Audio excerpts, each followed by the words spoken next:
ብደውልላት አልምዬን አጣኋት ከመኝታ ቤት 400 ብደውልላት አልምዬን አጣኋት ከመኝታ ቤት። ሰላም ጤና ይስጥልን ክብራትና ክብራን የቤንጃ ቲዩብ ቤተሰቦች እንደምን አላችሁ? በእያላችሁበት ሁላችሁም ሰላም ሁኑ። ዛሬም እንግዲህ እንደተለመደው ምርጥ የሆኑ ቪዲዮዎች ይዤላችሁ መጥቻለሁ። እነሱን እያየን ሪላክስ እናደርጋለን። እኔ ሐሳብ አስተያየቴን እዚህ በቀጥታ ለእናንተ አደርሳችኋለሁ። እናንተ ደግሞ ሁሌ እንደምታደርጉት ሐሳባችሁን በነፃነትና በጨዋነት የኮመንት ሴክሽን ላይ ታሰፍሩልኛላችሁ ማለት ነው። ታዳጊዎችንም መልካም ልደት እንላቸዋለን። ለቅዱስ ዮሴፍ፣ ለኢናስ ከማል፣ ለኬራጅ ገመቺስና ለሳዶር ሳምሶን መልካም ልደት እንዲሆንላችሁ እንመኛለን። እደጉልን፣ ለወግ ማድረግ ብቁልን ነው የምንለው። ለዚህ ቻናል አዲስ የሆናችሁም ካላችሁ ቻናሉን ሰብስክራይብ በማድረግ ቤተሰባችሁ ሆኑ። ነባሮችም በሪኮመንዴሽን እያያችሁ ያላችሁ ካላረጋችሁ ቼክ አረጋችሁ ቤተሰባችን እንድትሆኑ በትህትና እንጠይቃለን። እስካሁን ቪዲዮአችን ለምታዩ ለምትከታተሉ ሐሳብ አስተያየታችሁን ኮመንት ላይ ለምትሰጡን እንደዚሁም ላይክ ለምታደርጉ ለሁላችሁም እስካሁን ላረጋችሁት ነገር ሁሉ እጅግ አድርጌ አመሰግናለሁ። አሁን ኔድ ሴት ላረግ ነው። እናንተ ደግሞ ቪዲዮ ላይክ የምታደርጉበት ሀፍታ ታገኛላችሁ። ላይክ አድርጉና ቪዲዮቹን እንጀምራለን። ዛያው ህይወት ይቀጥላል። ህይወት ይቀ እዚህ አጋጣሚ በጣም ጓደኛዬ ነውና ሳስበው ስለሚያስቀኝ ነው። ሳስበው ባሰብኩ ቁጥር እስቃለሁ። አሮጌ ፎርድ ይዝ ነበር። ፎርድ ነበረችው አሮጌ ፎርድ። በላን ቁርስ ምናምን ነገር ምናምን 5:30 ምናምን አረ መሄድ አለብኝ ሰው ቀጥር ያለው ምናምን አለ ነው ጥሌ ትሄድ ምናምን አሁን ምናምን በቃ እሺ ምናምን አለና ከዛ በቃ ወጣንና ኮርኮንች እንዲ ዳገት ነው ወደ ላይ ዳገት ነው ወደ ዋናው አስፋልት ለመግባት ማለት ነው። ወጣና አስነስቶ ምናምን ቁጭ ብለናል። እየነዳ ብቻ ከከከከከከከከከከከ ያለ የነዳት አነዳዱ ፍሬን ያለው አይመስልም። ያለ ገንደነድ አስፋልቱ ላይ አልገባም። ሲገባ የሆነ ወፍራም ሞተረኛ ሰውዬ ትራፊክ ነው ገጨው ላይ ሊወጣበት ብሎ ሰውየው ሳማ ውስጥ ሰውየው እንዴ ተጨረሰኝ ትገለኝ ረጅም ሰውዬ ነው። ደነገጠን። ኧረ ብለን አቆመ። ወረድ ተገለኝ መጣ ሰውዬው ረጅም ነው። አይ አይደለም ምናምን ወረድ ምናምን አልነው። ወረደ። አይ አጋጣሚ ምናምን ነገር እኛም ወረድና አጋጣሚ ምንድነው አጋጣሚ ምንድነው? ሰው ከገደላችሁ በኋላ አጋጣሚ አይ በቃ እንትን ስላለም ምን ስላላችሁ ምናምን ሲል ከዛ በጣም የምትገርም ሹፌር ነህ አለና በል መንጃ ፈቃድህን አንተ አላለውም ሲለው መንጃ ፈቃድ ቱታ ነው ያረኩትና ጎሽ መንጃ ፈቃድ ሳትይዝ ነው አንተ የምትለው ልገለኝ ምናምን ሲለው አይ ኬፕ አርጓል ጥሌ ኬፕ ልገለኝ ምናምን ነገር ስንል ሊብሬ አንተ የመኪና ሊብሬ ያሳየኝ ምናምን ሲል ሊብሬው የለም ምናምን ሲል ከዛ እኔ ጥሌ ኮፍያን ያኔ ደግሞ በጣም ፌመስ ነው። አሸው ምናምን አንበሳው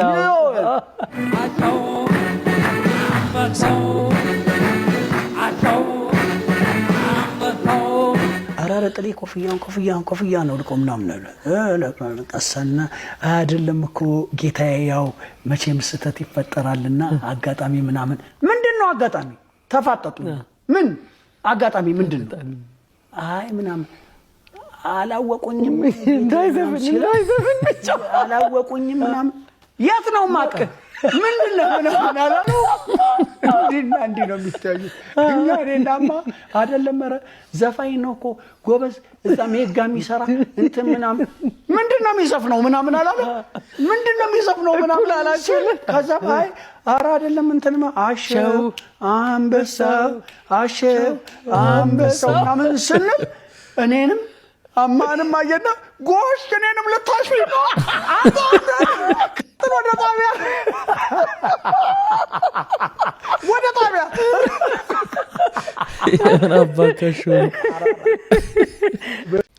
እኔ ይህንን አርቲስት በጣም ነው የምወደው። እንዳለ ኢንተርቪዎቹን እዩዋቸው፣ በጣም ነው የሚያዝናኗቸው። ከዚህ በፊትም ካስማ ላይ ቀርቦ ነበርና ሙሉን 1 ሰዓት ከምናምን በስማም የሚገርም ነው። ሪኮመንድ አደርጋችኋለሁ። ይሁት ኬፓን አስገባ ሚካኤል አርቴታ በጣም ተሳስቷል። ዋንጫውን አልፈልገው መሰለኝ ራያ ቁጭ ብሎ ኬፓን አስገባ። ያ ትልቅ ስህተት በእውነት ያኛው ቢሆን አይገባበትም ነበር።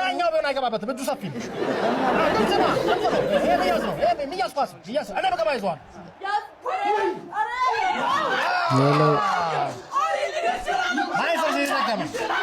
ማንቸስተር ሲቲ ደገመ።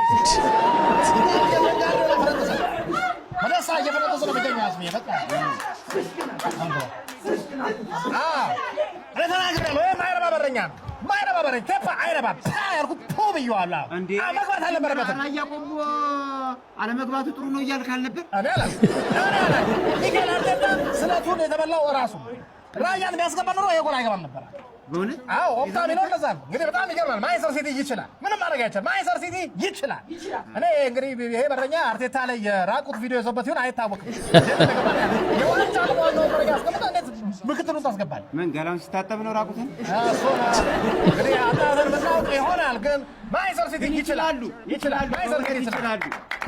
ኢቢኤሶች በነ ሶፊ ላይ ነው ሙድ ያዙባቸው። እነሱም ደርሷቸዋል። ይሄም ብለዋል። ኢቢኤስ ሙድ ይዞባችኋል።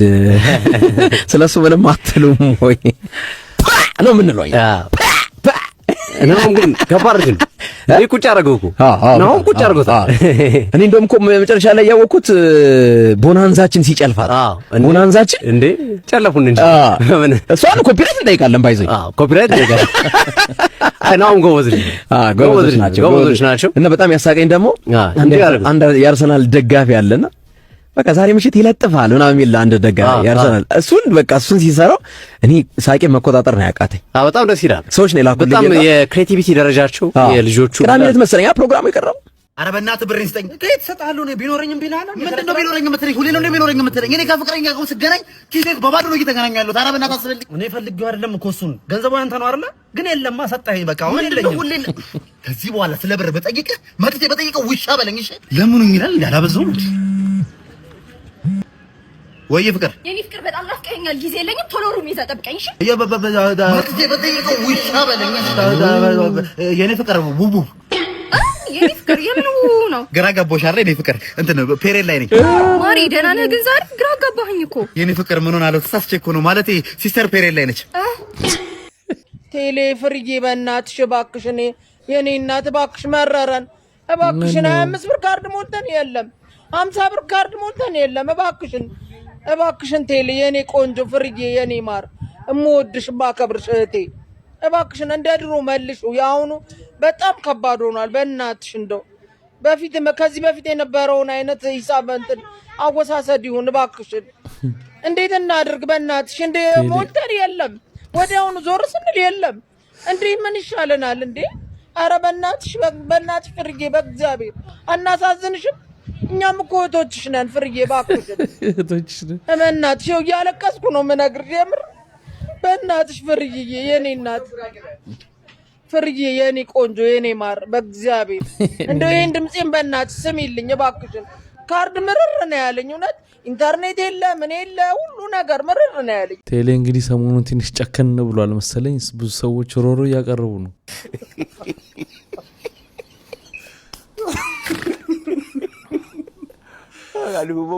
ጀለስ እዚህ የተሰበሰበው ህዝብ ሰው ነው። አንድ መፍትሄ ያገኛለው ባለሙያ የማይጠፋው ብሎ እንግዲህ መኪናው ላይ የደረሰባትን ችግር ፖስት ያደርጋል ማለት ነው። ሀበሻ ህዝብ ግን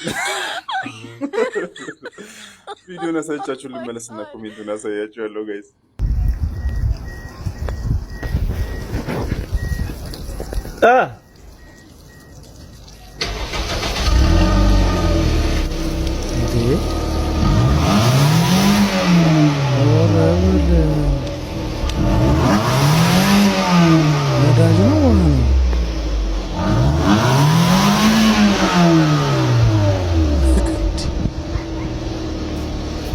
ኧረ በቃሽ፣ አጥፊው በቃ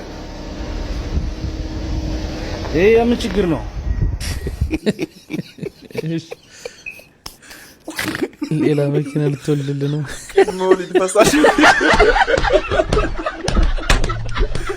ሌላ ልትወልድልህ ነው ይሉታል ማለት ነው። ከዛ ሪፕሌይ ያደረገውን ደግሞ ተመልከቱ። እንኳን መካኒክ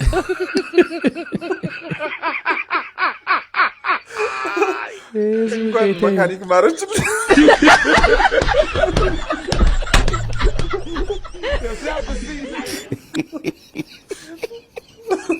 ሀተት ነው ወንድም ዋሬስ ስጣት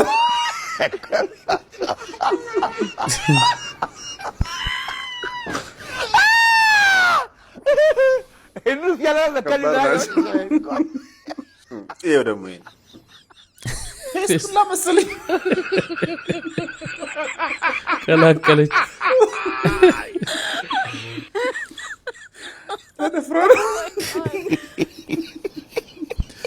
ሰውዬው መፍትሄ ያገኛለሁ ብሎ እስኪ ዳማ ከሰጋት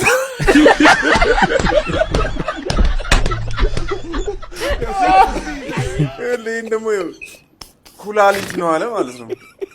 ሪፕሌይ ላይ ገባና አንዱ ምን ቢል ጥሩ ነው ዲያሊሲስ አስጀምር። ኧረ ተው እንጂ ትለያላችሁ።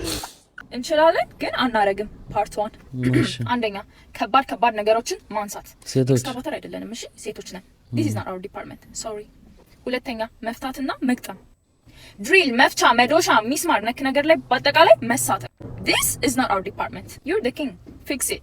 ሶስተኛ መኪና ሲበላሽ መስራት፣ ችግሩን ማወቅ፣ መመራመር ምናምን sorry this is not our department። የነዳንላችሁ ራሱ እኛው ነን ነው። እሺ እናንተ ነበራችሁ መንዳት የነበረባችሁ። አራተኛ ለምን እንደደበረ ማስረዳት፣ እሱ ማወቅ ያንተ ኃላፊነት ነው።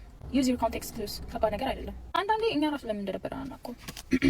አምስተኛ የነፍሳትን ነፍስ ማጥፋት፣ በረሮ፣ ዝንብ፣ እንሽላሊት፣ እንቁራሪት፣ ትላትል ምናምን፣ ጊንጥ፣ ፌንጣ ምናምን አይደለም መግደል ማየት ራሱ አንፈልግም። ካየን ራሱ የኛ ኃላፊነት ለወንዶች ዲፓርትመንት ማሳወቅ ነው። የቀረው እናንተ ስራ። ስድስተኛ እና የመጨረሻ ፈርስት ዴት ፕላን ማድረግ።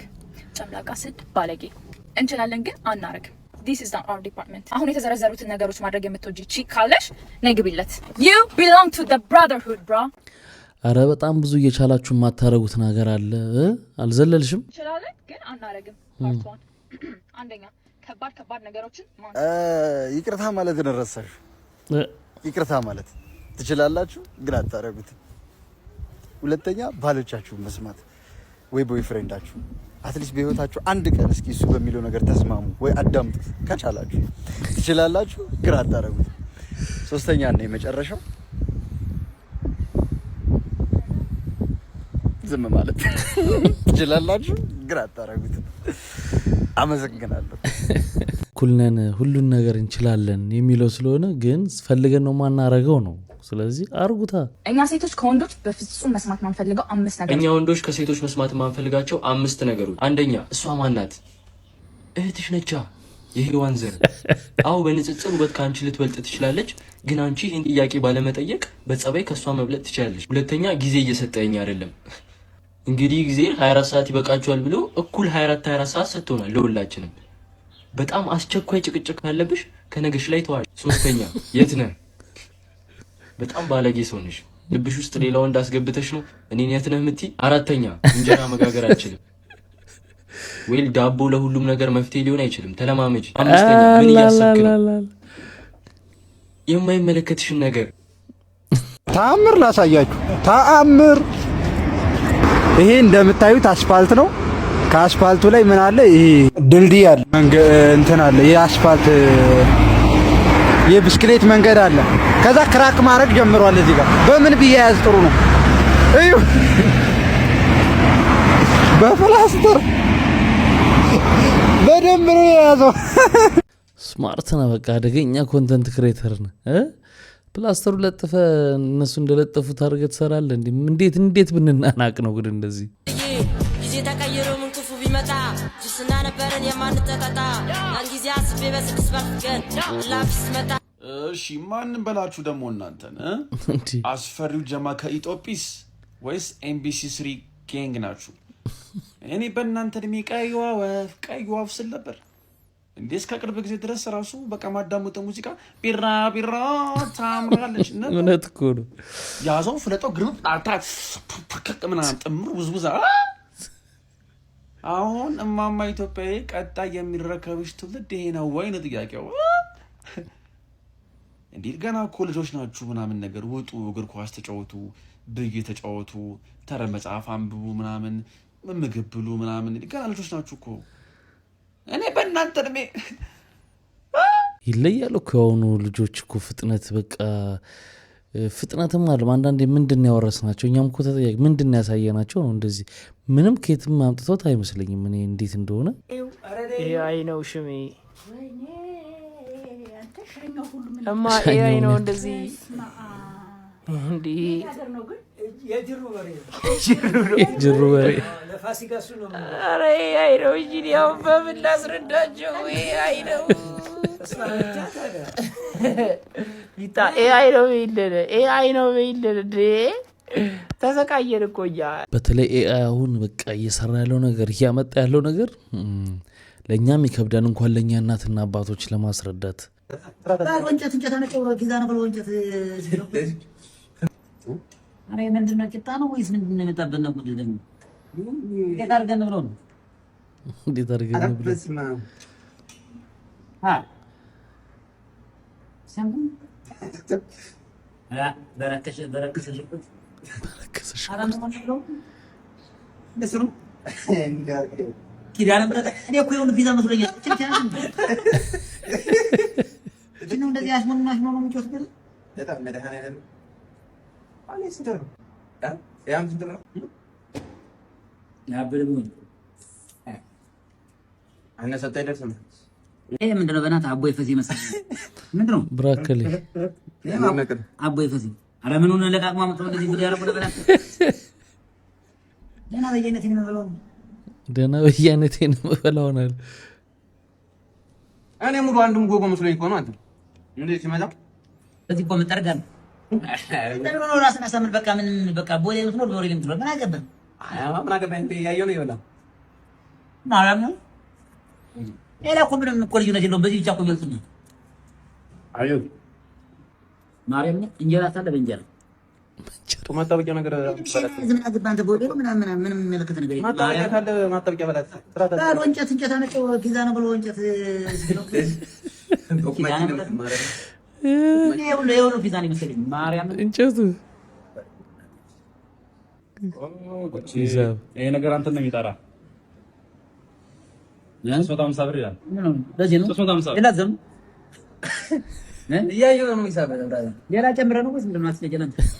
አይ ምን ጨምረ ነው እና ለዚህ ነው 350 ዳና ምረት አልከፍም መዳን ያልበን አልከፍም አረ የፈለገ ግደለ ሂዛ ምናምን የሚመጣ ነገር ማለት አራዘር ምናምን ማርያም ደግሞ የመቶ ብር ደግሞ ምን አነሰ ማርያም ይራስ መታወር መቻነስ ምናምን ቲማቲም ሽንኩርት ነው ሌላ ቢደመርበት ምንድነው የሚመጣ 60 ብር 70 ብር ለሚመጣ ነገር ደረፋና አይ ሼር አድርጉና የምትከፍሉት ይከፍሉ አራስማ 300 ምናምን ብር ታዲያ 300 ምናምን ብር ደበረው በጣም ቦሌ እኮ ነው ያለው። አረ ያዘለ የስሙን የተረፈኝ ቦሌ ምናምን ቦሌ ነው ያለው ስሙን የተረፈኝ አረ ዘራ ስልክ ሀገር ናት ነው እንዴ?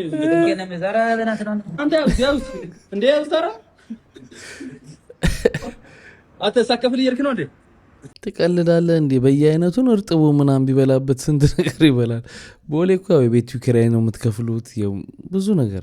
እኔ እሙሙዬን እንደ ዘንድሮ ጠልቻት አስጠልታኝ አታውቅም። በቃ አስጠላችኝ። ይኸውና ታዋቂ ሰውም ሲመጣ ከውጭ ሀገር ባህር አቋርጦ ሙሙ ፍለጋ ነው አሉ። ለሱም እኛ ሙሙ እያለን በቃ በኮኔክሽን ካልሆነ አይሆንም። ታዲያ ምንድነው ጥቅምሽ? አንቺ ጥቅምሽ ምንድነው? እስኪ ተናገሪ። ለምን አታስቀመቅሚያትም? ሲልድ ለምን አታረጊያትም? ለምን አትሰፊያትም? ስውር ጠቅጠቅ ለምን አትሰፊያትም? እናታለም ዘንድሮ እንደኔና እንደሙሙ መከራ ይበዛበታል እንዴ? መከራ እያበላሻት ምንም የማታውቅ ዲዳ ካላወራኝ አንድ ፍሬ ምን ያፈር ልብላ።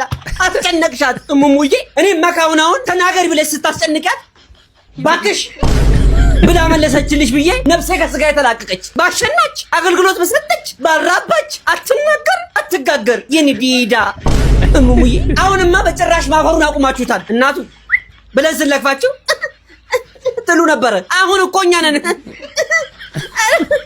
በኢየሱስም ማለት የጀመርነው ታትኮረሙሙን ጀመርኩ ንብረትነቱ እናንተ ቢሆንም ተጠሪነቱ ደግሞ ለኛ ነው ሊብሬ በእኛ ስም ነው ባሉ ከሙሙዋናት ውረዱ ምን ታርግሽ አበዛሽ አንቺስ ለማንኛውም የሙሙ መከራ ይቁም ብዬ ልጮሃለሁ ድምጼን አሰማለሁ ቀሉ የተሙ መልስ ምናምን እንዳለ ሆኖ ግን ምን ነካችሁ ኒኮ እንደዚያው ስልክ እንደዚያ ቆሞ እንደዚህ አይነት ኮንተንት መስራት ግን ዲ ቤተሰብ ምናምን እንዴት በቃ ቀረ በቃ ምንም አው እንደዚህ አው ጌም የት እንደደረሰ ተመልከቱ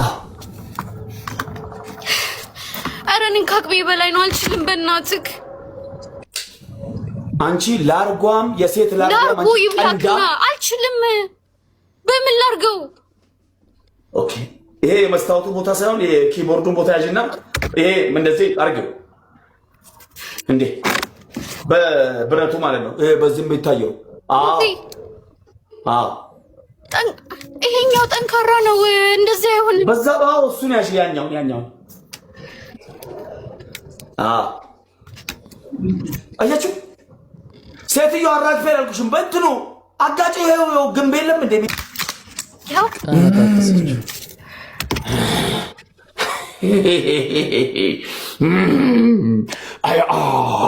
ሪል ጌመር እናቴ እንዲሆንኩት ዶክተር አዘውልኝ አይደለም የት እንደደረሰ ጌም ብቻ ተመልከቱት ጉድ ነው ጋይሴ ሁሉ ህዝብ ማለት ነው ከ22 ወደ መገናኛ እየሄዱ ነው እና ታክሲ የለም ባይዘወይ ታክሲ የለም ምናምን ነዳጅ የለም ምንድነው ያለን እግር ነው ያለን በእግር እንዲህ እንኳተናለን እንግዲህ እንደምታውቁት በዚህ ጦርነት ምክንያት አሁን በተለያዩ ዓለም ክፍል ላይ የነዳጅ እጥረት በጣም አለ ስለዚህ አጠቃቀማችንን ካልተስተካከለ በጣም ከባድ ነው በተለይ እንደኛ ሀገር በጣም አስቸጋሪ ነው ሰልፍ ራሱ የናፍጣው ሰልፍ የትና የት ነው አሁን ያየሁትን የናፍጣ ሰልፍ ነው ማሳያችሁ አሁን ያለሁትን ቆይ ላሳያችሁ አሁን ያለሁት እንትን ጋር ነኝ እቺ የኡራኤል ወደ ወሎ ሰፈር የምታወጣው አዲሱ አስፋልት ነኝ ያለሁት ይሄ የምትመለከቱት እንግዲህ የናፍጣ ሰልፍ የትኛው ማዳ ይመስላችኋል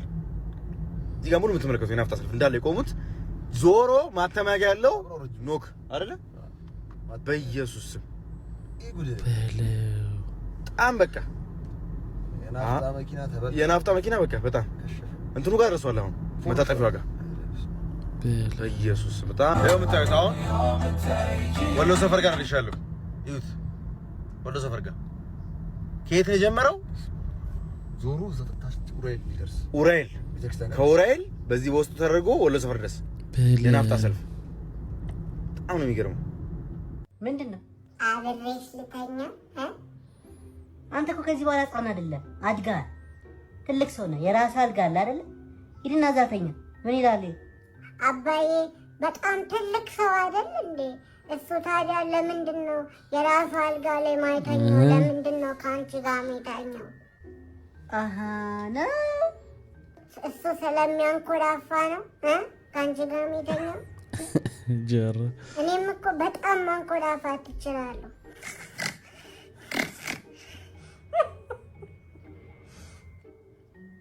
ዛሬ ምን ተገኝቶ ነው እኛ ጋር መተኛት ያስመኛል ህፃናት እንዴት እንደሚመረቱ አወቅኩኝ እሺ እባክህ እንዴት ነው አሉ እናትና አባት ማለት ነው አልጋ ላይ ወጥተው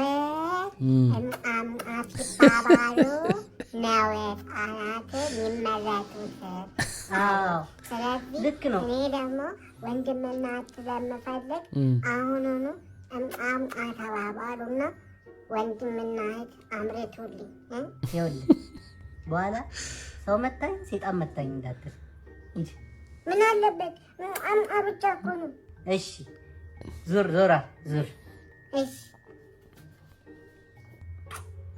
ወይ ልጄ ጨረስን እኮ አለቀ ጠጋ በል ልጅነት ጠጋ በል ትንሽ እኮ ናት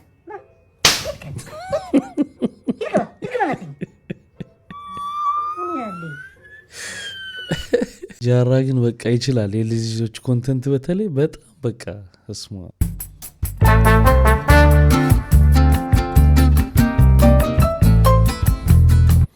ክብራትና ክብራን እንግዲህ ይሄ ልጅ እየጠጣ ያለው ወደ በኋላ ተጨማማሪ ቪዲዮዎች እናያለን ስፕራይት በካፍ ሲሮፕ ነው እየጠጣ ያለው እና በጣም አደገኛ ነገር ነው።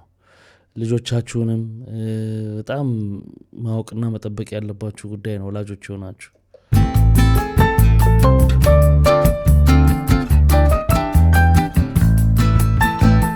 ቀዩን ስፕራይት ለ1 ዓመት ያክል ብትጠጣ ምን ይፈጠራል? ለመጀመሪያ ጊዜ እንደጠጣው አይተው ማታውቀው ኮንፊደንስ ይኖራል። ኢቭን ክራሽን ደውለህ ሰላም ካየሁሽ ቀን ጀምሬ በጣም ወድጄሻለሁ፣ እኔ እኮ ግን እንደ ወንድሜ ነው ማይህ፣ ወንድምሽን ይዥና ኢቢኤስ ላይ ፈልጊው ብለህ ስልኩን ለመዝጋት የሚያስችል በራስ መተማመን ይኖራል።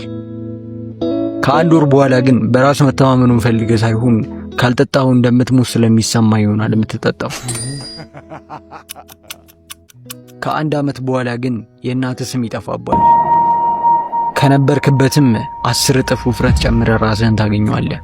ሳምባ፣ ኩላሊትና ጨጓራም ከጥቅም ውጭ ስለሚሆኑ መብላት፣ መጠጣት እንዲሁም ደግሞ መተንፈስ ያዳግታል። እሱ ብቻ ሳይሆን ስፕራይቶች ትልቅ መጠን ያላቸውን ስኳር ስለሚይዙ ጥርስህ የበለዘ ይሆናል። ይሄ በጣም አደገኛ ነገር ነው። አሁን እነዚህ ቲኔጀሮቹ በቃ አሁን ፍንዳቶቹ ምናምን ልጆች የምትሏቸው ልጆች በጣም በሱስ የተጠመዱበት ነገር ነው። የሳል ሽሮፕን ከስፕሬት ጋር እየቀላቀሉ ለሚጠጡ ሰዎች ይህንን መልእክት አድርሱልኝ። ይህንን ነገር የሚጠቀሙ ሰዎች ፐርፕል ስፕራይት ወይም ደግሞ ሌን እያሉ ስሙን ይጠሩታል። የሳል ሽሮፕ ነው ምንም አያደርግም እየተባለ ከተፈለገው መጠን በላይ ከተወሰደ ከሳል ሽሮፕነት ወደ አደንዛዥ መድኃኒትነት የሚቀየር መድኃኒት ነው። ይሄ የሳል ሽሮፕ ዴክስትሮሜትሮፋን ወይም ደግሞ ኮዴን የተባሉ ንጥረ ነገሮችን በውስጡ የሚይዝ ሲሆን ደረቅ ሳልን ለማከም የምንጠቀምበት መድኃኒት ነው። ታዲያ በሀገራችን ዴክስትሮሜትሮፋን የተባለው የሳል ሽሮፕ በከፍተኛ ሁኔታ የሚገኝ ሲሆን ይህንን መድኃኒት ብዙ ወጣቶች አቢዩዝ እያደረጉት ይገኛሉ። ታዲያ ይሄ ነገር በአሁኑ ሰዓት በከፍተኛ ሁኔታ እየተስፋፋና ከፍተኛ የጤና ችግር እያስከተለ ይገኛል። ዴክስትሮሜትሮፋን በከፍተኛ ዶዝ ከተወሰደ ዩፎሪክ ፊሊንግ ወይም ደግሞ ጊዜያዊ የደስታ ስሜት፣ ሃሎሲኔሽን ወይም ደግሞ ያልተፈጠሩ ነገሮች እንደተፈጠሩ አድርገን እንድናይ የሚያደርገንን ስሜት የመፍጠር ኃይል አለው። ታዲያ ይህንን መድኃኒት ለእነዚህ ጊዜያዊ ስሜቶች ተብሎ ያላግባብ መጠቀም ለልብ ችግር፣ ለደም ግፊት፣ ለአተነፋፈስ ስርዓት ችግር፣ ለጉበት በሽታ እንዲሁም በከፍተኛ ሁኔታ ለሚጥል በሽታ ያጋልጣል። ዴክስትሮሜትሮፋን አንቲቲዩሲቭ ብለን ከምንጠራቸው የመድኃኒት ግሩፖች ውስጥ የሚመደብ መድኃኒት ሲሆን የሚሰራውም ኤን-ሚታይል ዲአስፓርቴት የተባለውን ሪሴፕተር ብሎክ በማድረግ ነው። ይህ አሰራሩም ከአንዳንድ ማደንዘዣ መድኃኒቶች ጋር ያመሳስለዋል። ፋርማሲስቶችም ይህንን መድኃኒት ስትሰጡ በከፍተኛ ጥንቃቄ ለትክክለኛው ታካሚ ታደርሱ ዘንድ አሳስባለሁ። ተመልክተውም በጣም በከፍተኛ ሁኔታ ወጣቶቹ እንደሚያደርጉት ስፕራይትና ይህን ሲሮፕ እየቀላቀሉ በቃ እነዚህ አይነት ነገር እያደረጉት ነውና በጣም አደገኛ ነገር ነው። ይሄን አንዳንድ ትልልቅ ሰው ወይንም አንዳንዶቻችን ላናቅ እንችላለን። ዝም ብሎ ቀይ ስፕራይት ነገር ለስላሳ መጠጥ እየጠጣ ሊመስለን ይችላል። ወላጆች ፊትም ሊያደርጉት ይችላሉ እና በጣም ተጠንቀቁ፣ ተከታተሉ ልጆቻችሁ። ሁሌ እንደዚህ አይነት ነገር ስሰማ የሚገርመኝ ነገር ማለት ነው ማን ነው የሚነግራችሁ? ግን ማለት አሁን ስፕራይትና ሲረፕ ሲቀላቀል ሀይ እንደሚያደርግ ምናምን ማን ነው ማለት አሮን ነው። አሁን እኔ ዜና ላይ ምናምን ሲነገር ነው እንደዚህ አይነት ነገር የምሰማው ነው። እንዴት ነው የሚያውቁት? የሚገርመኝ ነገር እኮ እንዴት ነው የሚያውቁት ራሱ። ያው እንግዲህ ይሄ የሶሻል ሚዲያ መስፋፋት አንዱ ትልቁ ኢፌክት ይሄ ነው። እንግዲህ በቃ የትኛውም ልጅ አክሰስ ማድረግ ይችላል። ፊልተር አይደረግለትም የሚያየው ነገር በቃ የሆነ ነገር ያያል። በቃ እንደዛ ተስፋፍቶ አሁን በጣም መነጋገር ይሆናል። በጣም ብዙ ሰዎች በዚህ ልጆች በዚህ አዲክትድ ሆነዋል። አሁን በጣም አይደለም እኛ ሀገር ያሉ ታዳጊ ወጣቶች ይጠጡታል ብዬ ልገምትና እኛ ሀገሩ ላይ ይታወቃል ብዬ ማላሰበው መጠጥ ነው ይሄ ሊን የሚባለው ወይም ደግሞ ደርቲ ስፕራይት ኦር ደግሞ ፐርፕል ድሪንክ ይባላል። እና ይሄ ነገር የሚያስከትለውን ከባድ የሆነ ችግር አስከትዬ እነግራችኋለሁ። ይህንን ከባድና አስቀያሚ ድራግ እንግዲህ ለመስራት ከሚጠቀሙባቸው ነገሮች አንደኛው ኮምፖነንታቸው ምንድነው? ኮፍ ሲራፕ ነው ማለት ነው። ኮፍ ሲራፑን ለማቅጠንና ለማጣፈጥ ሲሉ ደግሞ ስፕራይት ይጠቀማሉ ማለት ነው። ካለምንም አይነት ፕሬስክሪፕሽን እንግዲህ ይሄንን ኮፍ ሲራፕ ይዞ መገኘት ኢሊጋል ነው፣ ላይክ መጠቀም አይቻልም። እና ይሄ በውስጡ ፕሮሜቴዚን እና ኮዲን ይገኛል። እነዚህ ደግሞ ኦፒየም ቤዝድ ናቸው። ስለዚህ የራሳቸው የሆነ ዩፎሪክ የሆነ ፊሊንግ አለ የሚሰጡት። የመጀመሪያው ሊን የሚያመጣው ችግር የሬስፒሬቶሪ አሬስት የማድረስ እድል አለው ማለት ነው። ይሄ ደግሞ ከፌታል የሆነ ኦቨርዶዝ የማድረግ ጋር ይያያዛል። ማለትም ይሄ ነገር በተጠቀማችሁ ቁጥር ቀስ በቀስ አተነፋፈሳችሁ እየቀነሰና እየደከመ ይመጣል እስከ መጨረሻው ድረስ እስኪያቆም ማለት ነው። አጠቃቀማችሁ እየጨመረ አተነፋፈሳችሁ በቀነሰ ቁጥር የሆነ ሰዓት ላይ ኦቨርዶዝ አድርጋችሁ ትሞታላችሁ ማለት ነው። ሁለተኛውና ሶስተኛውና በጣም ከባዱ እዚህ ድራግ ውስጥ የሚገኘው ነገር ኦፒዮይድ ነው። ቅድም እንዳልኳችሁ ኮዲን እና ፕሮሜቴዚን ይገኛል እዛ ኮፍ ሲራፕ ውስጥ ማለት ነው። ያ ደግሞ በስሞል ዶዜጅ ነው እንግዲህ ለህክምና የሚጠቀሙት ወይም ደግሞ ጉንፋን ሲይዛችሁ ብቻ ማለት ነው።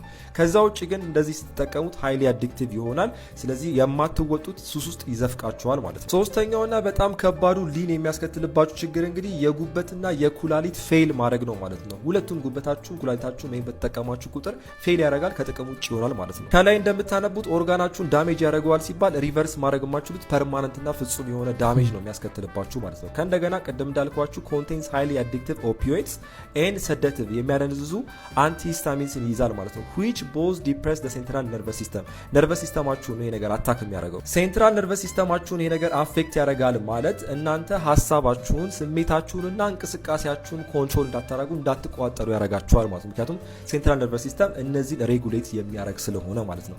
ለዚህ ነው ይሄ ድራግ ሊን የተባለው። ሊን ማለት እንግዲህ ወደ ጎን ማዘንበል ወይም ማጎብደድ ማለት ነው። ልክ ድራግ ወስደው እንግዲህ ልክ እንደ ዞምቢ እንዲህ እጥፍ እንደሚሉት እንደዛ ትሆናላችሁ። በተጨማሪም ስሜታችሁና ሀሳባችሁን መቆጣጠር ስለማትችሉ እንግዲህ ያደነዝዛችኋል ማለት ነው። አሁን ካልኳችሁ ነገር ጋር ተያይዞ ሴንትራል ነርቨስ ሲስተማችሁን አፌክት ያደርገዋል ማለት ይሄ ነው። ሾርት ተርም ኢፌክቶቹን ስንመለከት እንግዲህ ሲዠር፣ የተንቀጠቀጣችሁ ትወርቃላችሁ፣ ሃሉሲኔሽንስ የማይታይ ነገር ይታያችኋል፣ ስለርድ የሆነ ስፒች አእምሯችሁ እንግዲህ ይሄ ነገር ሀሳባችሁን እና ቶታችሁን አፌክት ስለሚያደርገው ስትናገሩ ልዝዝ እያላችሁ የማይሆን ነገር እንድታወሩ ነው የሚያደርጋችሁ። ስለዚህ ክሊር የሆነ ስፒች መስጠት አትችሉም ማለት ነው። ከዛ ሎስ ኦፍ ኮኦርዲኔሽንስ ምንም አይነት ነገር ማስተባበር አትችሉም ማለት ነው። ነገሮችን አንድ ላይ ማስኬድ አትችሉም፣ ግራ ነው የሚገባችሁ። ዲዚነስ ያጋጥማችኋል፣ ይዞርባችኋል፣ የራስ ምታት አለው ማለት ነው። ከእንደገና ሎስ ኦፍ ሜሞሪ እንዳታስታውሱ ያረጋችኋል ማለት ነው። ስለዚህ ይሄን ያክል ነው አእምሯችሁን ዳሜጅ የሚያደርገው። በተጨማሪም ደግሞ ኮፍ ሲራፕ በራሱ በተፈጥሮ በጣም ስዊት ነው። በተጨማሪም ደግሞ ከስፕራይት ጋር ከአልኮል ጋር ምናምን ስትጠቀሙት ይሄ ሁሉ ጣፋጭ ነገር ተደምሮ ጥርሳችሁ ቱዝ ዲኬ እንዲያጋጥመው ያረጋል ማለት። ስለዚህ ጥርሳችሁ ይበሰብሳል። በስተመጨረሻም እንግዲህ ይሄንን ድራግ ተጠቅማችሁ አዲክትድ ከሆናችሁ በኋላ ሱሰኛ ከሆናችሁ በኋላ ለማቆም በጣም ከባድ ስለሆነ የሚይዛችሁን በሽታዎች ንገራችሁ። ኤንግዛይቲ፣ ከባድ የሆነ ጭንቀት፣ ቮሚቲንግ ወደ ላይ ይላችኋል፣ ዳይሪያ አለ፣ ተቅማጥ ይዛችኋል፣ ትሪሞርስ፣ ከእንደገና ደግሞ ኢንቴንስ መስል ኤክስ። ቅድም ያልነገርኳችሁ እንግዲህ ሆዳችሁን ኢቨን ዳይጀስቲቭ ሲስተማችሁንና ሙሉ ገታችሁን በደንብ ነው አፌክት የሚያደርገውና የሚጎዳው። ይህን ነገር የራፐሮች እጅ ላይ በደብል ካፕ ወይም ደግሞ ሁለት መጠጫ አንድ ላይ አስተካክተው አይቼዋለሁ ስላችሁ አም ቶኪንግ አባውት ስለ ልል ወይን እና ስለ ልል ፓምፕ ማለት ነው። እንግዲህ እንደነዚህ አይነት አርቲስቶች እንግዲህ ፋንታሳይዝ እያደረጉ ይህን ነገር ጥሩ እያስመሰሉ ስለዚህ ነገር ራፕ ያደርጋሉ ማለት ነው። ስለዚህ ከዚህ ራፕ ካልቸር ነው የመጣው። የሳይኮሎጂካል ኢፌክቱንም ካያችሁት ከባድ የሆነ ድባቴና ከባድ የሆነ ሌላ ጭንቀት ላይ ከታችኋል ማለት ከዛ በኋላ ጠቅለል አድርጎ በሰፊው ጀነራል ሜንታል ሄልዝ ዲቴሪዮሬሽን ይላል ማለት። ዲቴሪዮሬሽን ማለት እንግዲህ ሙሉ ሁሉንም ሲስተምን ቴሮራይዝ ነው የምታደርገው የምታበላሸው ማለት ነው። ስለዚህ ይሄ ነገር ኢሬን ኩል ጋይስ አርፋችሁ ተቀመጡ። ጉድ ነው እንግዲህ እንደሰማችሁት ነው እንግዲህ ከድራጎችም በላይ ማለት ይቻላል። በቃ ይሄ ሁሉ ነገር እና በጣም ጥንቃቄ መደረግ አለበት። ህግም ራሱ ህግ የሆነ ነገር መድኃኒቱ እንዳይሸጥ ፋርማሲዎች ላይ ቁጥጥር መደረግ አለበት። ይዞ የተገኘም ተብሎ ደግሞ መደረግ ያለበት ይመስለኛል። አለዛ ማንወጣው አዘቅት ውስጥ ነው የምንገባው። ግን ምን ሆነ ቶክቻው ሙዚቃን አቆመ? ምን ነበር በመሀል ያጠፋ ከሙዚቃ? የሄድኩበት ሰዓት ትንሽ ስፒዱ የኔ አካሄድ ጥሩ አልነበረም። ከፍተኛ ሱሰኛ ነበር። ይሄን ነገር ተናግሬያለሁ በፊት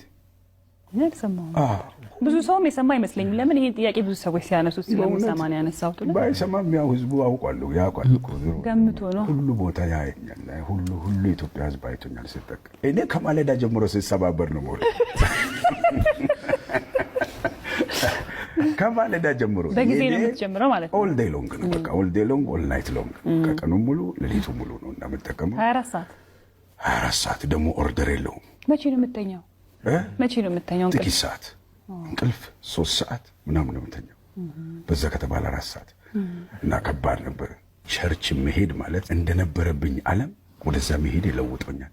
ከዛ ነገር ሁሉ እርግፍ አድርጎ አወጣኝ። ንጹህ ሆንኩኝ፣ ጤናማ ሆንኩኝ። ሞ እንደ እግዚአብሔር ፈቃድ ነው መሆኑ ወደ ስራ የተመለሻለሁ። አሁን ሙዚቀኛ ነኝ።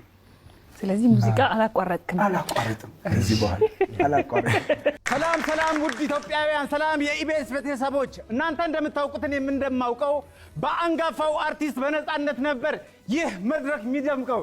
የኢቢኤስ የቤተሰብ ጨዋታ ነፂ የሳቅ ጅረት አመለጠን ላፍታ።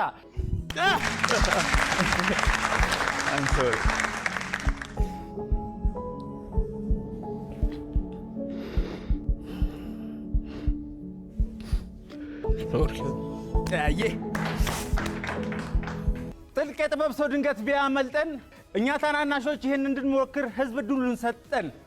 እኛም ተቀበልን የከበረ አደራ። በቻልነው ልንሞክር፣ በቻልነው ልንሰራ። አግዙን፣ አበርቱን፣ አዎ እኛም እንደግ። መንገዱ ከባድ ነው፣ በነፃነት ሜዳ ራስን መፈለግ። እንታወቅ፣ ኮሜዲያን ያሲር ረዲ መጠሪያ ስሜ ነው። የኢቢኤስ ቤተሰብ ጨዋታን በቀለሜ ለማቅረብ እየሞከርኩ ነው። ዋት ለማቅረብ እየሞከርኩ እንዴት ነው? ሉክ መጥተዋል፣ እየመጣ ነው ግን ለመላው ኢትዮጵያ ህዝብ ለዚህ ፕሮግራም ይመጥናል ብላችሁ እኔም ቮት ያደረጋችሁ ድምጽ የሰጣችሁ ይሆናል ይሞክር እስኪ እኔው ይሞክር እስኪ ብላችሁ እዚህ መድረክ ላይ ይሄ ትልቅ መድረክ ነው። እዚህ መድረክ ላይ የጋበዛችሁኝ ቤተሰቦቼ አመሰግናለሁ። እድሉን ከሰጣችሁን ደግሞ ወደፊት የተሻለ ነገር ሰርተን እንደምናሳያችሁ ቃል እንገባለን። እዚህ ፕሮግራም ላይ እንትን ፊርማ አልደረቀም፣ አልፈረምኩም ገና። አገምጋሚዎች አሉ እኮ ላይ ይሆናል ይሄ የባኩር እንግዶች ናችሁ እኮ አታጨባጭቡ። ምንድን ነው የባኩር እንግዶች አዲስ ጀማሪ ልክ ሲመጣ ሾውን አንደርስታንድ ያደርጉ የያልጋነሽ ቤተሰቦች እንዴት ናችሁ? ለምን ነው የምትኮሳተሩብኝ? አልወደዳችሁም? እንደዚህ ለምን የያልጋነሽ ቤተሰቦች በአራቱም አቅጣጫ በግራና በቀኝ ሐሰትና ደስታን በትኩረት ምንቀይ በተከተሽ ቀይ ባኮረፈች አድባር ይሄ ጭንቀት ድብርት ቆርጠን ለማባረር አለማችን ሰላም ቋሚ ቅርስ ሀብታችን ፍቅር ጥቅማችን እናንተ ሳቅ ጨዋታ ዘና ፈታ ስትሉ ለእኛ ደሞ እርካታ። አራ ጎራ በሉ የቤተሰብ ጨዋታ ኑ እንጂ ኑ።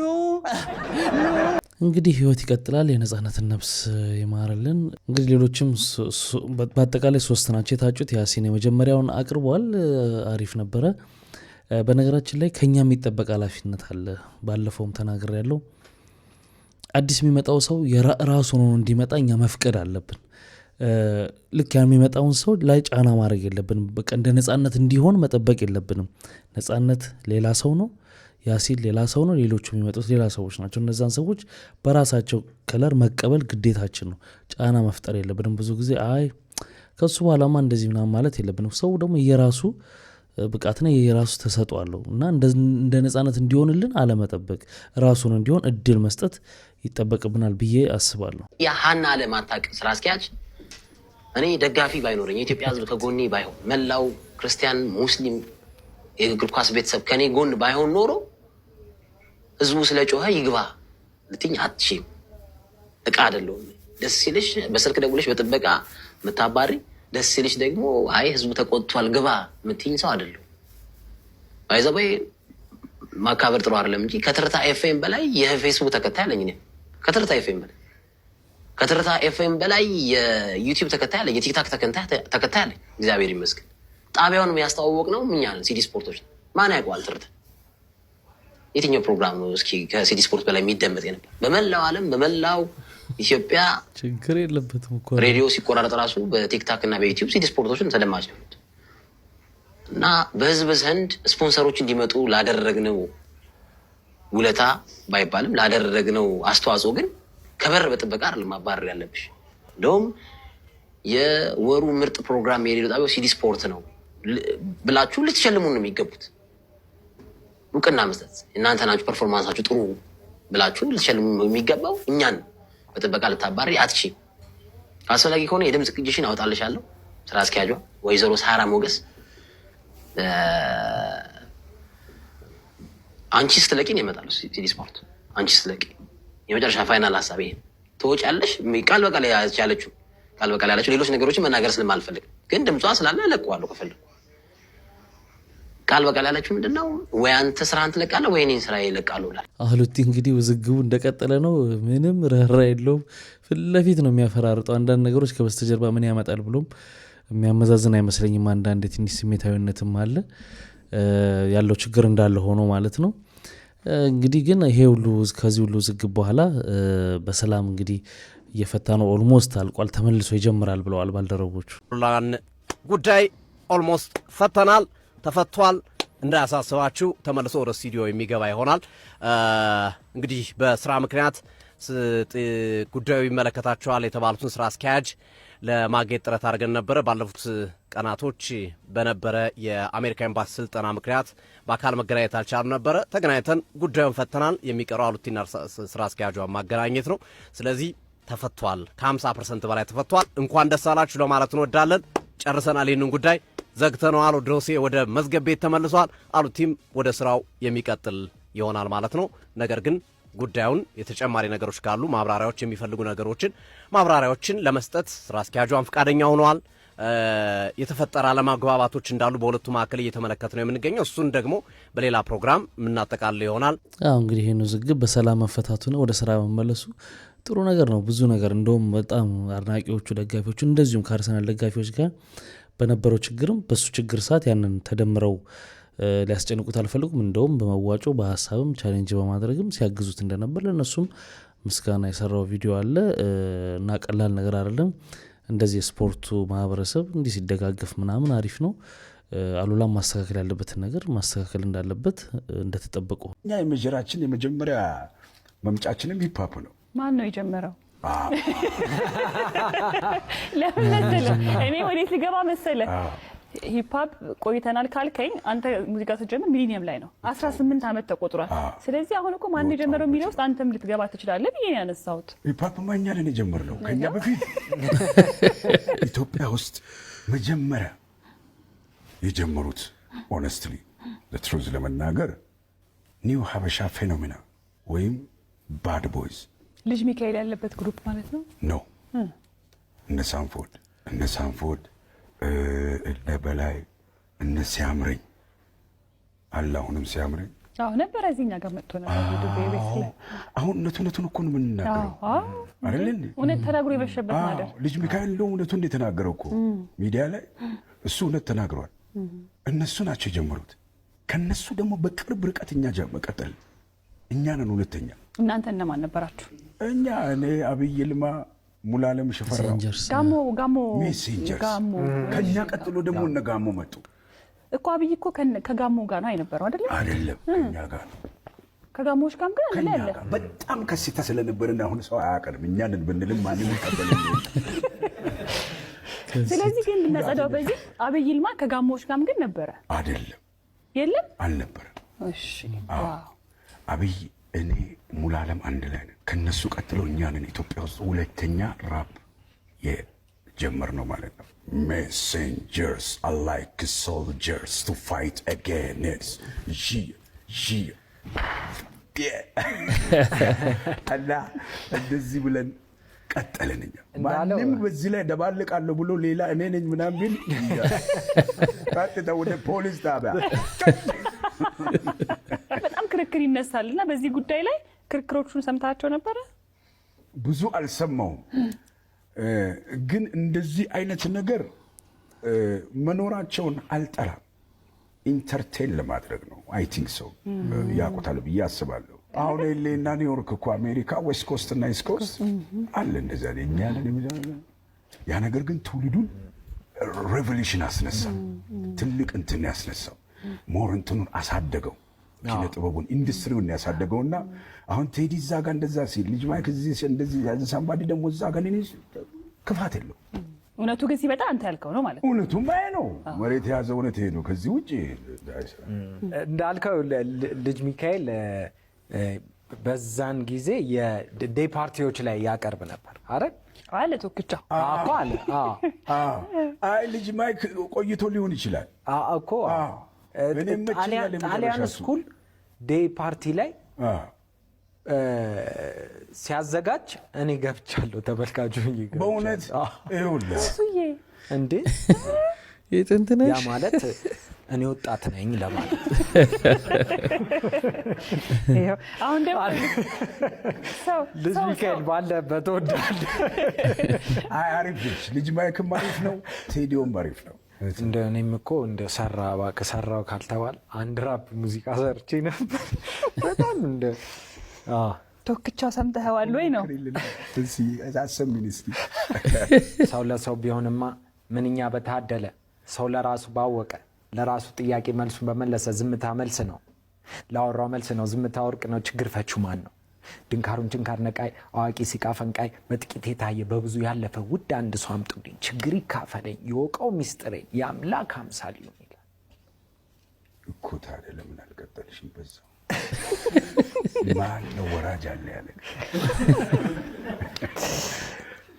በጣም አሪፍ እኮ ነው። አሁን አንተ ምንድነው የምታደርገው? አሪፍ ነው። እስቲ ከንግግር ሜጀር ደግሞ ትንሽ ደግሞ ከፍ ታደርጋለህ። ጉልበት ትሰጠዋለህ። ኢነርጂ እኔ ብድናገር አንድ ሀሳብ ልስጥበት ግን እዚህ የተሰማኝ እኔ ስለ ሙዚቃ አላውቅም፣ ግን ትንሱ ያለው ነገር ስድ ነባብ ነው ይመስላል። ሙዚቃው ጋር ነው ያለው በሆነ ሀሳብ አሪፍ እኮ ነው። እሷ ሙዚቃዊ እንድትመስል ፕሮፌሽናሊ ለመስፈን ጉልበት ሰተከው፣ አቅም ሰተከው፣ የተወሰነ ደግሞ ሜሎዲካል ነገር ደግሞ ጣል።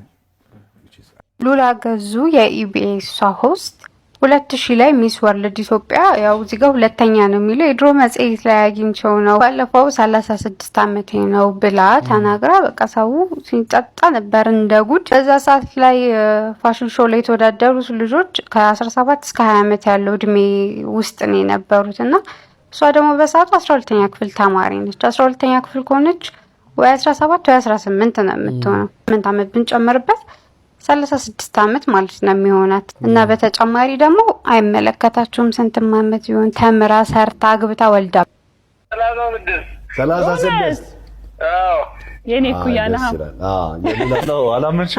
ኧረ በጣም አብኜበት ደስ ብሎኝ የኖርኩባቸው 36 ዓመታት ናቸው። እግዚአብሔር ይመስገን። እኔ ግን ብዙ ክርክርም ሲነሳባት አልሰማሁም ነበር። 36 ብላ እንደውም ስትደነቅ ነው የሰማሁት። ትክክለኛው መናገር እንደ ፈጣሪ ፈቅዶ ወዶ ለሰጠን እድሜ እንደ ሌብነት እኮ ነው የሚቆጠረው። ከተሰጠን እድሜ ላይ መስረቅ ማለት እኮ ነው። እና ይሄ እድሜ መቀነስ የሚባለው ነገር ድሮ ለጡረታ ሲባል ለምናምን ሲባል ነበር። አሁን ግን ብዙም ወርዝ ያደርጋል ብዬ አላስብም። መናገሩ ይሻላል። ሲንግል ማምነሽ ተብያለሁ። እውነት ነው። ምን ነው ያው ሰው ሁሉ ፈልጎ ሲንግል ማም አይሆንም። ሰይፍሻ አሁን በእኔ ህይወት ከጠየቀኝ ማለት ነው ከባድ ነው ሲንግል ማምነት። እኖረዋለሁ ብዬ ያሰብኩት ህይወት አይደለም። አፕሪሼትም አላደርግም፣ ፍቺንም አላበረታታም። በጣም የትዳር አድናቂ ነኝ። ባለ ትዳር መሆን፣ የብዙ ልጆች እናት የመሆን ፕላን የነበረኝ ሳገባም ባህሌን ወጌን ጠብቄ ሽማግሌ ተልኮ በስነ ስርዓት በሰርግ በጣም ብዙ 5 በሴት 5 በወንድ 5 10 ሚዜ ታጅቤ ትልቅ ሰርግ የነበረበት እስከ 500 በላይ ሰርግ የነበረበት ነው። ዘለማውስ ለየት ያለ መኪና ነው። 11 ዓመት የዛሬ 11 ዓመት ስለዚህ ምን ያህል በትዳር ቆያችሁ ማለት ነው? ብዙ አልቆየውም ሰይፍሻ። እንዳልኩ ነው ህይወት አንተ እንደፈለካት አትሄድም። የራሷ መንገድ አላትና አመት ከ8 ወር ነው አጠቃላይ አብረን የቆየ ነው። ኦሬዲ ከወለድኩ በኋላ የ10 ወር ልጅ ይዤ ወደ እናቴ ቤት ነው የተመለስኩት። ባለመግባባት እኔና እሱ ጋር ብዙም ጸብ የለም፣ ግን አንዳንድ ጊዜ ከባድ ነው። በመሀል ሶስተኛም ወገን ምናምን ሲገባ ከባድ ነውና አልተግባባንም። ግን ፍቺ ቶሎ አላረኩ። 4 ዓመት እናቴ ቤት ሆኜ ፊርማ ሳልቀድ ሊመለስ ይችላል ሊመጣ ይችላል ብዬ ጠብቄያለሁ። በጣም ያደነኳት ምንድነው አንዳንዶቹ ሲንግል ማምነትን በጣም አፕሪሼት አድርገው በጣም አሪፍ እንደሆነ አድርገው የሚናገሩ እናያለን በየመድረኩና እሷ ግን ይሄ በመሆኑ ግን ሲንግል ማም በቃ ግዴታ እስካልሆነ ድረስ ጥሩ እንዳልሆነ ስትናገር ነበርና ግዴታ ሲሆን ግን ደግሞ ምንም ማድረግ አይቻልም። ድምፃዊ አህመድ ሁሴን ማንጁስ በድብደባ ወንጀል ተከሶ ፍርድ ቤት ቀረበ። በፋና ላምሮት የድምፃውያን ተሰጥኦ ውድድር አሸናፊ የነበረው አህመድ ማንጁስ ፍርድ ቤት የቀረበበት ክስ ምክንያት ሴት ልጅን በመደብደብና የአካል ጉዳት በማድረስ ተጠርጥሮ እንደሆነ አውቀናል። አህመድ ማንጁስ የቀረበበትን ክስ ለመከላከል ዛሬ ማክሰኞ መጋቢት 22 ረፋድ ላይ በአዲስ አበባ ከተማ የመጀመሪያ ደረጃ ፍርድ ቤት ቂርቆስ ምድብ ሁለተኛ ወንጀል ችሎት ቀርቦ ነበር። አቃቢ ሕግ በድምፃዊው ላይ በሰው አካልና ጤና ላይ ጉዳት ለማድረስ በማሰብ የካቲት 22 ቀን 2018 ዓመተ ምህረት በግምት ከቀኑ 12 ሰዓት ከ10 ሲሆን በቂርቆስ ክፍለ ከተማ ወረዳ 2 ክልል ልዩ ቦታው ስታር ሆቴል ውስጥ የግል ተበዳይ የሆነችውን ሴት በቀኝ እጁ በቦክስ በቀኝ በኩል ፊቷን ከንፈሯን በመምታት የህመም ስሜት እንዲሰማት በማድረጉ ወንጀል ፈጽሟል ሲል ክስ አቅርቦበታል። ተከሳሽ አህመድ ማንጁስ በቀረበበት ክስ ላይ ጉዳዩን በሚመለከተው ችሎት ቀርቦ የነበረ ሲሆን ፍርድ ቤቱ ለተከሳሽ የማጣሪያ ጥያቄ ካቀረበ በኋላ ተከሳሹ በቀረበበት ክስ የእምነት ክህደት ቃሉን እንዲሰጥ ጥያቄ አቅርቦለታል። ከጠበቃው ጋር በችሎት የተገኘው አህመድ የክሱ መጥሪያ የደረሰኝ በቅርቡ ስለሆነና በቂ ጊዜ አግኝቼ ከጠበቃዬ ጋር ባለመነጋገሬ በተጨማሪም ጉዳዩን በእርቅ ለመጨረስ እየሞከርኩ ስለሆነ ተለዋጭ ቀጠሮ እንዲሰጠኝ ሲል በጠበቃው በኩል ጠይቋል። በጉዳዩ ላይ በችሎት የተሰየሙት አቃቢ ሕግ በበኩላቸው ጉዳዩ በእርቅ ቢጠናቀቅ እንደማይቃወሙ ገልጸው የክሱ መጥሪያ ከሳምንት በፊት ስለደረሰውና ይህ ደግሞ በቂ ስለሆነ የእምነት ክህደት ቃሉን ይስጥልን ሲሉ ጠይቀዋል። የግራ ቀኙን ምላሽ ያደመጠው ፍርድ ቤቱ ተከሳሽ በቀረበበት ክስ የ5000 ብር ዋስትና እንዲያቀርብ አዞ በቀጣይ መዝገቡን ለመመልከት ለመጋቢት 29 ቀን ተለዋጭ ቀጠሮ ሰጥቷል። ያሳዝናል። እንግዲህ ድምፃውያኖቹ ላይ በጣም ብዙ እንደዚህ አይነት ነገር ይፈጠራል። በተወሰነ ጊዜ እንደምታስታውሱት አብርሃም ሻላ የሚባለው ዘፋኝም እንደዚህ ከሚስቱ ጋር የአንዱ ዓለም አለ ብዙ በቃ እዚህ ፎቶ ላይ የምታዩት ሰው ማን ነው? እንደዚህ ቀይ የተሰመረባቸው አንደኛው አብርሃም ግዛው ነው። ሁለተኛው አምባሳደር ዲና ሙፍቲ ነው። ይሄን ፎቶ የተነሱት የዘንድሮ የገና ኤክስፖና ባዛር ላይ ነው። ይሄንን ፕሮግራም ያዘጋጀው ዳሶማ ትሬዲንግ ነው። ዳሶማ ትሬዲንግ ማን ነው ብለን ስናየው ደግሞ ዳሶማ ትሬዲንግ ማለት የፊንቴክ ኢንቨስትመንት ባለቤት የሆነው የአቶ ዳንኤል ዮሐንስና እስጢፋኖስ ዮሐንስ የወንድሙ ነው። እንግዲህ ይሄን ፕሮግራም የዳንኤል ዮሐንስና እስጢፋኖስ ዮሐንስ የሁለት ወንድማማቾች ንብረት የሆነውን ዳሶማ ባዘጋጀው የገና ኤክስፖ ላይ የተገኙት እነዚህ ሁለት ሰዎች ናቸው። አንድ በሉልኝ።